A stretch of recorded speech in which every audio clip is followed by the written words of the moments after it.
Hi, and welcome to the podcast, The Book of Jenna. I am your host, Jenna, and this is my podcast.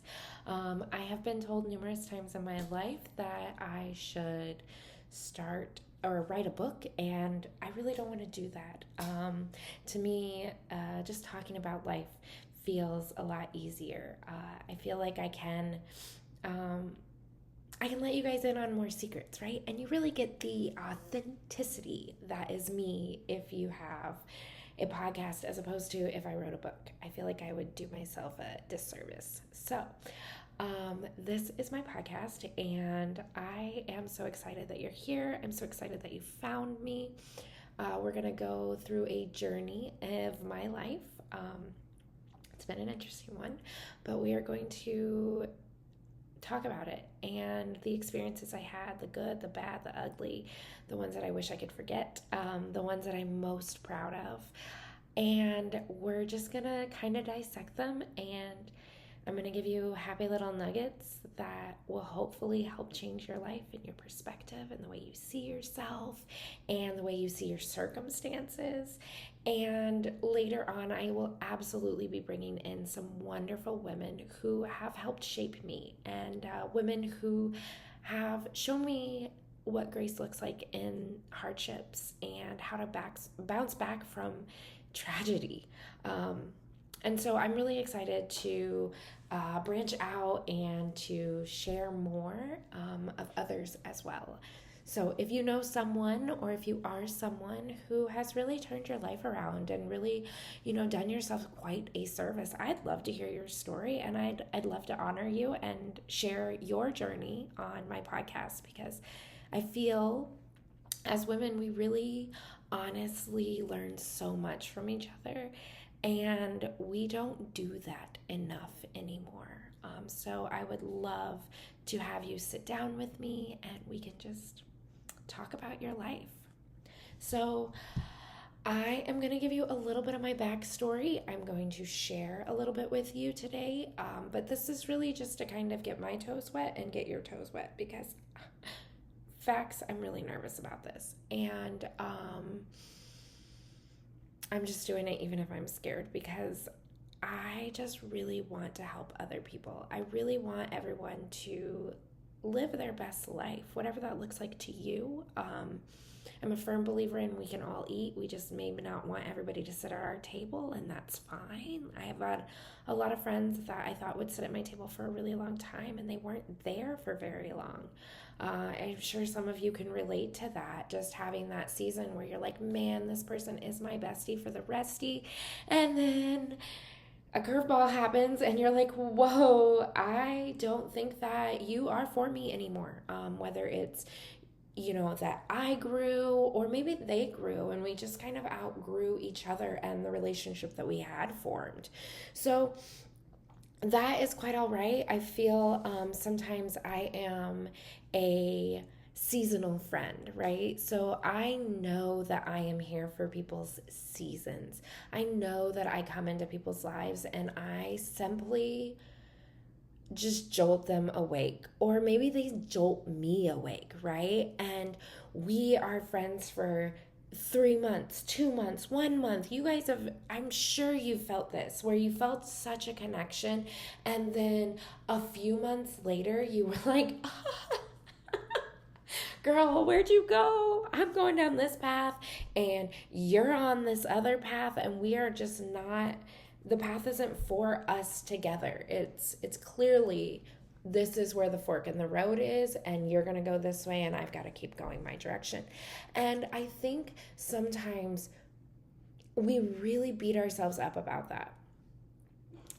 We really beat ourselves up, or maybe I beat myself up. Maybe it's just me. Who knows?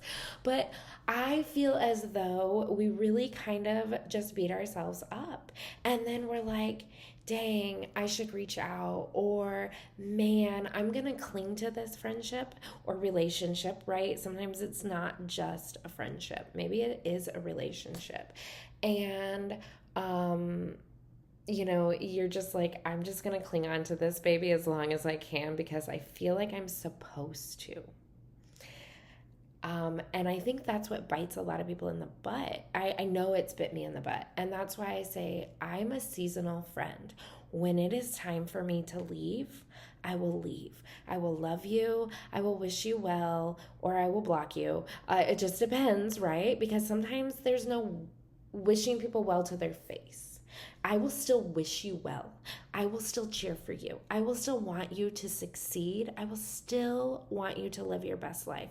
But I absolutely do not want you to do it with me. And that's okay. That's okay, you guys. I feel like so often that pressure, right, of, well, it's my family or it's been my best friend since I was 4. Well, if she's toxic AF, why are you staying? Like, what do you owe someone like that? What loyalty do you owe them?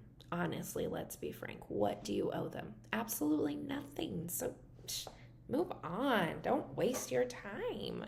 Don't waste your energy. It's not worth it. So I'm a seasonal friend. And I love that about myself because I love cheering people on. And sometimes that's all they need, right? Is a season. So I am 40 years old. I was in the Army. I have worn many hats in my life.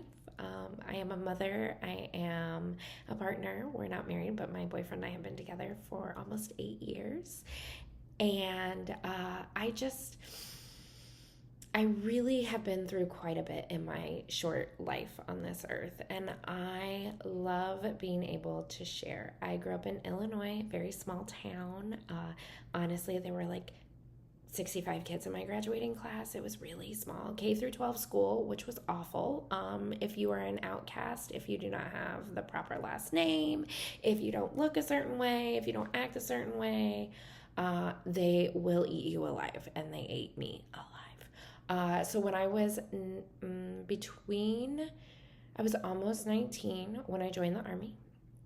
And I went to basic training in Fort Leonard Wood, and I did AIT in Fort Jackson.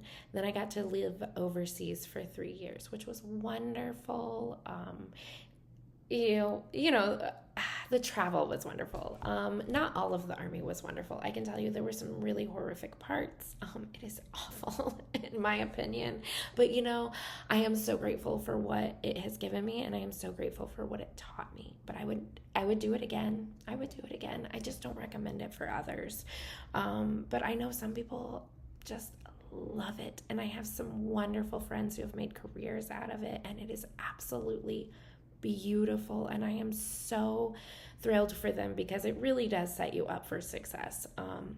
So it's not a bad thing. It just wasn't for me. But I'm really, really grateful for my time in the Army. So grateful. I have some of the most wonderful people because of it. And that just goes to show that even though you can have bad experiences, beautiful things can come from them. Because of the Army, I met my ex-husband, but I had to have that experience, and I'm so grateful for it, even though it was crazy and wild. I am way grateful for it because if it wasn't for him, I wouldn't have met my current boyfriend. If it wasn't for him and his behaviors, I wouldn't have my daughter. Like, there were so many things that I am just so grateful for, even though it was shitty. Point blank, it was shitty. And I know y'all know what shitty is, right? You have been in relationships like that. You have been in situations that you're like, that was terrible. I don't wish it on anyone. Would I go through it again? Sure, just so I can have the same outcome that I had this time. But it was terrible. It was terrible. But I'm very grateful. I'm very grateful for my terrible experience. I always tell people that the Army is the best, worst experience of my life. Because, I am grateful for it, but boy, that shit sucked. So that's my look on it, right? It was the best, worst experience of my life. So I did that. I lived all over the United States. I've lived around the world. I have met some really incredible people. I have met some really terrible human beings. And I'm grateful for every one of them, because without them, I wouldn't have the feelings that I have now. I wouldn't have the, man, what's the word I'm looking for? I wouldn't have the outlook on life that I have now. So I'm super grateful for all of it. It's um, just definitely, I don't know. I feel like it's one of those that's about all I got for it. It was one of those experiences. So moving on, I have lived in Florida now for over 10 years. I've tried to move away twice and it didn't go successfully, so I am not going to try that again. I really enjoy Florida. It is absolutely my home, and I feel so confident and comfortable here. And I will say, and I think it's just because I've lived here the longest, but I have met the most people that have loved me here. To an extent. Maybe that's not completely true. I have met more strangers who have shown me love and validation here. And that's probably why I really enjoy it here, to be honest. I am also a cosmetologist here in the state of Florida, and I absolutely love it. I love working with my clients every day. I love being able to make people feel pretty inside and outside. And, just to snap them out of like the world, right? And bring them back into joy and like what that looks like. Because everybody's joy is different. My joy is not the same as yours, and yours is not the same as mine. And because of that, we should never judge anyone, because you don't want the same things I do, and I don't want the same things you do, and that's okay. I feel like a lot of the times people think keeping up with the Joneses is like a way of life, but it's not, because I don't even want what the Joneses have, and 9 times out of 10 you don't either. And I think that is something that society has done to us, is like, if you don't have XYZ, what good are you? And that, quite frankly, that reminds me of the small town mentality that I grew up with. Dang, I didn't even put that together until now, you guys. This is an epiphany. Okay, but for real, I believe that us comparing and like judging people based on what they have is a very small-minded mentality. And in that small town that I grew up in, if you didn't have the right last name, if you didn't have the right clothes, or if you were this, if you were that, if you were different at all, boy, they ate you up. Ate you up. It was crazy. But now, after I just had this wonderful epiphany with you guys on this podcast, I can see that that's kind of the mentality that they want us to have. It's that small town, narrow-minded, judgy McJudgeston attitude that, honestly, like, why are you judging someone? You aren't even having the same life experience as them, so why even judge their experience? It's not yours. It was never yours, and it was never yours to say whether it was good or bad. It's theirs to say whether it's good or bad. So if you're sitting there and you're judging other people based on their life experiences, you are absolutely wrong. And karma is a motherfucker, and she will get you. Like, I don't know what to say other than that, because even in the Bible, it tells you not to judge. Like, and I am a very spiritual person, but it's a fine line between, I don't even know how I want to say that. Because you know what? I should never even brought it up. But I want to bring it up because I know a lot of people are going to find this and they're going to think that they are like, oh, well, I'm a Christian, so I don't judge. Well, quite frankly, y'all are the worst. Sorry. And I am, because I don't wish that to be true at all. It's a bad look. But honestly, that's the sucky part, is that People who say, like, I follow Jesus and I am a child of God, and all of these things that they say, y'all are the ones doing the most judging. It's not your place. It says that numerous times. You can't judge someone else's life experience. It's not yours. It's not your place to judge it. So why are you? Who cares if you do it differently? Me fucking too, but I'm not going to tell them. And I'm not going to judge them. I may tell them. I may give you some unsolicited advice, but I'll tell you it's unsolicited and you don't have to listen to me because you don't. But maybe I see something differently for you, right? Or maybe I see an obstacle that isn't really an obstacle, but you're pretending like it is, right? So, but I'm not judging you. I am loving you because I want you to break through whatever it is. I want you to do whatever you want to do because you aren't supposed to do what I want to do. And if everybody wanted to do what everybody else wanted to do, this would be a really boring place and everything would be packed more than it is. So I think for that, you have to let people live their life. They have to live it. They have to, whether they make a bad choice or not. When they start making bad choices, that's when you're supposed to back off. Hey, you know what? I don't like the choices you're making, so I'm going to see you later. I just block people. I'll see you later, boo. Shoot. Come back when you're ready. But you're going to have to get to me through some other form because you're not going to be able to text me. I probably won't block you on Facebook, but I sure as hell will from my phone. And we should all do that. I get it. If it's your kid, it's different. There are extenuating circumstances, but at the same time, like, you can't enable them either. But that's a whole nother tangent I don't want to even get on because I know nothing about it yet because my kids are still young. And so I can't tell you what I would do. I can't recommend a solution for you. I haven't had that experience yet. So that is not for me to say anything about. But judging other people, that's definitely something for me to say a lot about. And I think, honestly, if you just went through your life staying in your lane, focusing on your garden, you know what they say, the grass is always greener where you water it? Well, water your garden, babe. You deserve it.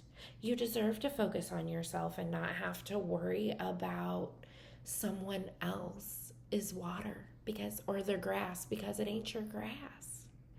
It's theirs. So that is my TED Talk for today, apparently.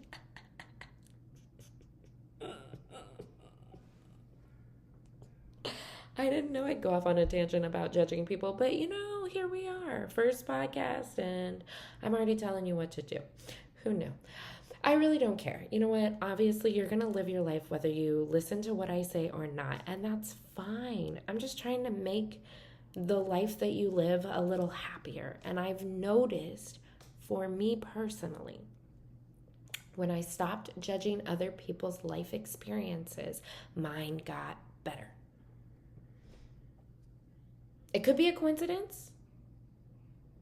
I mean, anything's possible, right? But the more people I talk to and the more people I have conversations with, the more they tell me the same thing. Jenna, my life got better when I didn't pay attention to what other people were doing. Well, no shit, Sherlock. Of course it did. Mine too. And that's why that's what we should do. Even for our kids. And I know that's hard, and I don't know exactly how hard yet, but I know it's hard. So there's that. And my child just dinged me. Apparently I don't know how to work this quite yet because I thought I put it on Do Not Disturb and she still managed to get through. Oh well. So I guess if I could wrap this up, because I feel like 20 minutes is pretty good. I feel like I might get longer as I go. But I think that one thing I would try to implement into my life is stop worrying about what everybody else is doing. Worry about what you are doing. I look like Cyclops. Worry about your life. Worry about what you're going to do tomorrow. worry about, I don't care, whatever's going on in your world. But don't worry about your neighbor, because she got her own ish going on, and she don't need you to judge her, because she's judging herself hard enough, because that's what you do when you mess up too. So think about it. It's that golden rule. Treat others how you want to be treated. If you don't want somebody judging you on your mistakes, don't be judging somebody else on theirs. That's my TED Talk. You can have a much happier life if you do that. All right, my friends, make sure you subscribe and like and share with anybody who you think may need this. Much love.